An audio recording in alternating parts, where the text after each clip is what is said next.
എന്താണ് national Herald case? സോണിയാഗാന്ധിക്കും Rahul ഗാന്ധിക്കുമെതിരെ എന്തെല്ലാം വാദങ്ങളാണ് ED ഉയർത്തുന്നത്? നോക്കാം. കോൺഗ്രസ് മുഖപത്രമായ 1938 ആരംഭിച്ച നാഷണൽ ഹെറാൾഡുമായി ബന്ധപ്പെട്ട് അനധികൃത പണമിടപാട് നടത്തിയെന്നാണ് ആരോപണം. നാഷണൽ ഹെറാൾഡ് പത്രത്തിന്റെ ഉടമകളായിരുന്ന കോടിക്കണക്കിന് രൂപയുടെ സ്വത്തുള്ള ദി അസോസിയേറ്റഡ് ജേർണൽസ് ലിമിറ്റഡ് കമ്പനിയെ സോണിയാഗാന്ധിയും രാഹുൽ ഗാന്ധിയും ഡയറക്ടർമാരായ യങ് ഇന്ത്യൻ ലിമിറ്റഡ് എന്ന കമ്പനി വഴി തട്ടിയെടുത്തെന്നാണ് ആരോപണം. പരാതി ഉയർന്നു വരുന്നത് 2012-ൽ. പരാതിയുമായി രംഗത്തെത്തിയത് BJP നേതാവ് സുബ്രഹ്മണ്യം സ്വാമി.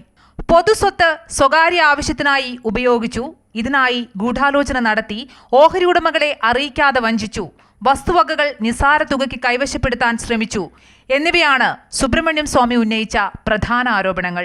2014-ൽ സുബ്രഹ്മണ്യം സ്വാമി നൽകിയ ഈ പരാതിയുടെ അടിസ്ഥാനത്തിലാണ് നാഷണൽ ഹെറാൾഡ് കേസിൽ CBIയും EDയും അന്വേഷണം തുടങ്ങിയത്. 2000 കോടിക്കടുത്ത് വില വരുന്ന നാഷണൽ ഹെറാൾഡിന്റെ സ്വത്ത് 50 ലക്ഷം രൂപയ്ക്ക് തട്ടിയെടുത്തു എന്നായിരുന്നു കേസ്. വ്യാജ സംഭാവന, വ്യാജ വാടക അഡ്വാൻസ്, പെരുപ്പിച്ചു കാട്ടിയ പരസ്യങ്ങൾ എന്നിവ വഴി 85 കോടിയുടെ കള്ളപ്പണ ഇടപാട് നടന്നുവെന്നാണ് കുറ്റപത്രം. ഗാന്ധി കുടുംബവുമായി അടുപ്പമുള്ള സാം പിത്രോദ, സുമൻറെ എന്നിവരും പ്രതികളാണ്. 5000 കോടിയുടെ അഴിമതി നടന്നുവെന്നും ഗാന്ധിമാർ അവകാശപ്പെടുന്നത് പോലെ യങ് ഇന്ത്യ ജീവകാരുണ്യ പ്രവർത്തനങ്ങൾ നടത്തിയിട്ടില്ലെന്നും കുറ്റപത്രം ചൂണ്ടിക്കാട്ടുന്നു. ഈ ആരോപണങ്ങളുടെ പശ്ചാത്തലത്തിലുള്ള പരാതിയെ തുടർന്നാണ് ED അന്വേഷണം ആരംഭിച്ചത്.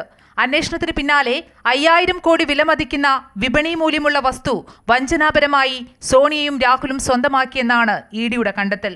എന്നാൽ ഈ കണ്ടെത്തലും ആരോപണങ്ങളുമെല്ലാം കോൺഗ്രസിനെ തകർക്കാനുള്ള BJP ഗൂഢാലോചനയെന്നാണ് കോൺഗ്രസിന്റെ വിശദീകരണം. അമൃത ന്യൂസ്, ന്യൂഡൽഹി.